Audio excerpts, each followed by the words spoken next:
Guys, आज हमारा 5 day complete हो गया है। जैसे कि आपने पिछले ब्लॉग में देखा था, थ्रेडिंग ब्लॉग 2 में देखा था आपने, तो उसमें जो धागा चलाने वाली प्रैक्टिस थी वो प्रैक्टिस 5 डे कंटिन्यू रही हमारी। तो आज ये 6 डे है जो ये धागा चला रहे हैं। एंड इसके बाद मैं इनको जो स्टेप बता रही हूँ जो कि आप ब्लॉग में देख रहे हैं।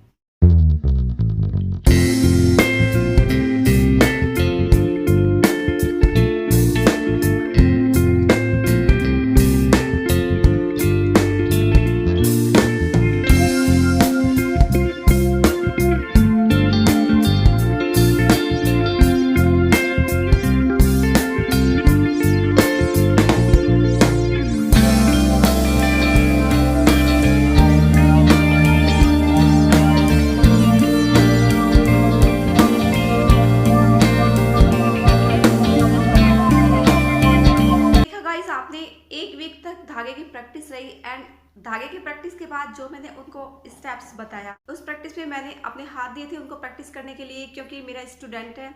उनको उनकी हेल्प की है अपने हाथों पे प्रैक्टिस करा के। अपने हाथों पे उनकी प्रैक्टिस कराइए ताकि उनका जो हाथ है वो अच्छे से चले, तो अंदर से कॉन्फिडेंस और अच्छा हो जाता है।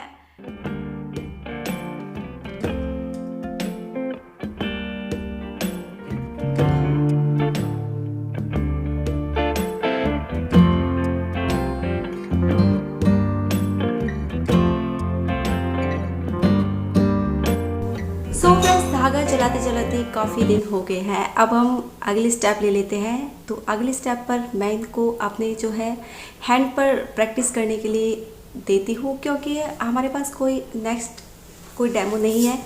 जैसे कि आपको पता ही है, लॉकडाउन चल रहा है, तो ऐसे में पॉसिबल कम होता है किसी और के प्रैक्टिस करना। तो यहाँ पर मैंने अपने हाथ दिए ताकि इनकी प्रैक्टिस अच्छे से हो पाए, और प्रैक्टिस के साथ साथ इन्हें भी मालूम पड़े कि धागा जब हम हेयर्स हटाते हैं, धागा चलाते हैं, तो किस तरह से हेयर्स निकलते हैं। सो फ्रेंड्स, यहाँ पर अगर पेन की बात करूँ तो मुझे पेन यहाँ पर हो रहा है, क्योंकि अभी ये सीखने वाले हैं तो धागा उल्टा सीधा इनके हाथ से चलता है। सो मैं यहाँ पर धागा लेती हूँ और इनको पहले खुद बताती हूँ कि आपको स्टार्टिंग में क्या करना है। तो ऐसे मैंने मुँह में लेके 4 से 5 पल भर दिए, एंड उसके बाद मैंने उनके हाथों पर अपने दोनों हाथों का जो धागे का बैलेंस है चलाने का, वो बिल्कुल स्ट्रेट रखा है। और उसके बाद मैंने इनको बोला है कि आपको पॉइंट पर धागा रखना है, एंड उसे जब हमें हेयर्स हटाने हैं तो हल्के से उसे उसी जगह से चला देना है। तो ये प्रैक्टिस हमें जारी रखना है यदि हम स्किन पे धागा चलाते हैं तो फ्रेंड्स, मैं इनको बार बार इसी बात के लिए फोकस कर रही हूँ कि आपको धागा रखना है इस तरह से, और जब आपको हेयर्स निकालने हैं तो आपको धागे को आगे बढ़ाना है, अदरवाइज़ आपको ऐसे ही धागा आगे नहीं बढ़ाना। तो आप इसी के साथ प्रैक्टिस करते रहिए, और देखिए आपके हेयर्स निकल रहे हैं आराम से।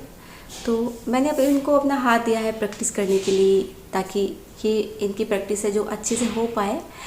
और जो है प्रैक्टिस के साथ साथ जब मैंने इनको देखा धागा चला रहे हैं ये, तो इनका जो धागा है वो कभी कभी तो ठीक चल रहा है, बट कभी कभी इनके धागे में जो हेयर्स है वो निकल ही नहीं पा रहे, एक भी हेयर्स नहीं निकल पा रहे।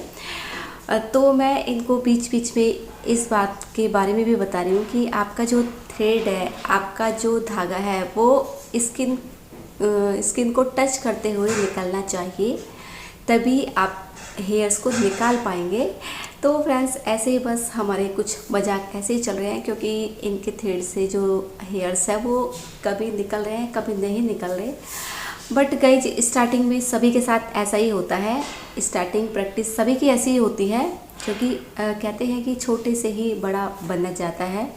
तो शुरुआत तो ऐसी ही होती है, लेकिन अगर इसी प्रैक्टिस को यदि हम करते रहेंगे 1 वीक तक, तो ये प्रैक्टिस हमें बहुत ही ज़्यादा हेल्पफुल होगी, यानी कि हम हेयर्स निकालने वाले प्रैक्टिस को बहुत ही अच्छे से कर पाएंगे। सो मैंने यहाँ पर इनको अपनी फिंगर्स के जो पीछे हेयर्स है वो हटाने के लिए बोला है। तो यहाँ पर ये मेरी फिंगर्स के जो पीछे हेयर्स छोटे छोटे हैं, तो उनको निकाल रहे हैं। तो यहाँ पर भी ये कोई इनसे निकल भी रहा है, कोई नहीं भी निकल रहा, बट इनकी जो प्रैक्टिस है मुझे अच्छी लगी। और मैंने बोला है कि आप इसी तरह यदि प्रैक्टिस करते रहोगे रेगुलरली तो आप बहुत ही जल्दी आईब्रो थ्रेडिंग सीख पाओगे और बहुत ही अच्छी आप थ्रेडिंग बना पाओगे। बट मेहनत तो आपको ही करनी होगी, मेरा काम तो बताना है, सिखाना है आपको। तो मैं अपना काम कर रही हूँ और आप अपने काम भी कंटिन्यू करते जाइए। तो फ्रेंड्स देखिए, इन्होंने 2 फिंगर के जो हेयर्स है वो अच्छे से निकाल दिए हैं। तो मैंने थर्ड जो फिंगर है वो भी इनको दी है और हेयर्स निकालने के लिए बोला है। तो इन्होंने धीरे धीरे करके मेरे फिंगर्स के हेयर्स बिल्कुल हटा दिए हैं, तो मुझे अच्छा लगा। तो कई बार ऐसा कहते हैं कि अपना कोई स्टूडेंट होता है तो उनका जो वर्क होता है, उनका जो काम होता है, अगर सिखाने वाले को पसंद आता है तो उन्हें बहुत ही अच्छा लगता है। तो यहाँ पर भी मुझे बहुत अच्छा लग रहा है। उनकी जो प्रैक्टिस है वो मुझे अच्छी लग रही है। बस उनकी प्रैक्टिस में अगर कमी है तो थोड़ी मेहनत की कमी है, रेगुलरली मेहनत की कमी है। अगर वो रेगुलरली मेहनत करते हैं तो उन्हें मैं बहुत ही जल्दी आईब्रो थ्रेडिंग जो है बनाना सिखा दूँगी। और यहाँ पर जो है आप देख रहे हैं इनकी जो प्रैक्टिस है, कभी कभी ठीक करते हैं, कभी कभी आप इनके माउथ के एक्सप्रेशन को देख सकते हैं। तो थ्रेडिंग जब बनाते हैं तो बिल्कुल इनका जो माउथ है वो एकदम अपोजिट चला जाता है, तो ऐसा नहीं होना चाहिए। हमारे जहाँ से हेयर्स निकल रहे हैं हमें उस जगह को फोकस करना चाहिए, नेक्स्ट हमें कहाँ से निकालना है।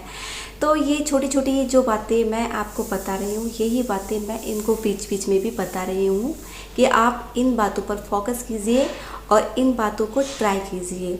सो फ्रेंड्स, आज का जो ये थ्रेडिंग ब्लॉग है, ये थ्रेडिंग ब्लॉग थर्ड का जो पार्ट सेकंड है।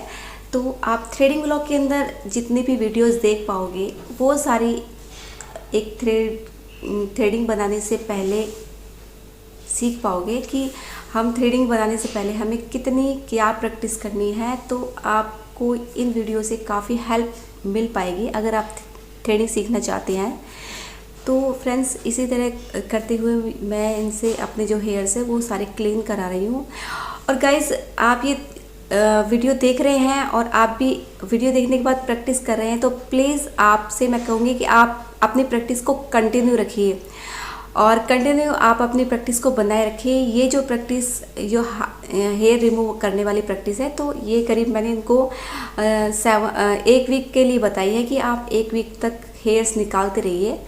आप अपने पैरों के हेयर्स निकाल सकते हैं। अगर आपको सामने कोई डेमो नहीं मिल रहा तो आप अपने पैरों के हेयर्स निकाल सकते हैं। अदरवाइज़ आप अपने घर में अपनी मम्मी है, दीदी है, कोई भी आपका सगा है, संबंधी जो भी है, आप उनके हेयर्स निकालिए, उनके हाथों के क्लीन कीजिए। तो आप जितने हाथों के हेयर्स क्लीन करेंगे तो आपकी प्रैक्टिस उतनी ही अच्छी होगी और आपका कॉन्फिडेंस लेवल उतना ही ज़्यादा होगा।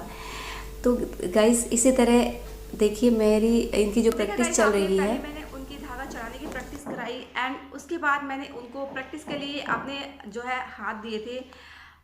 उन्होंने मेरे पीछे बैक साइड हाथों के जो हेयर्स है वो निकाले थे, आपके पीछे की साइड और ये फिंगर और फिंगर्स के पीछे वाले हेयर्स मैंने उनसे निकलवाए, ताकि उनकी जो प्रैक्टिस है, धागा चढ़ाने की जो प्रैक्टिस है, वो प्रैक्टिस अच्छे से हो जाए और उनका जो अंदर से कॉन्फिडेंस है वो ज़्यादा हो जाए कि वो हेयर्स निकाल सकते हैं।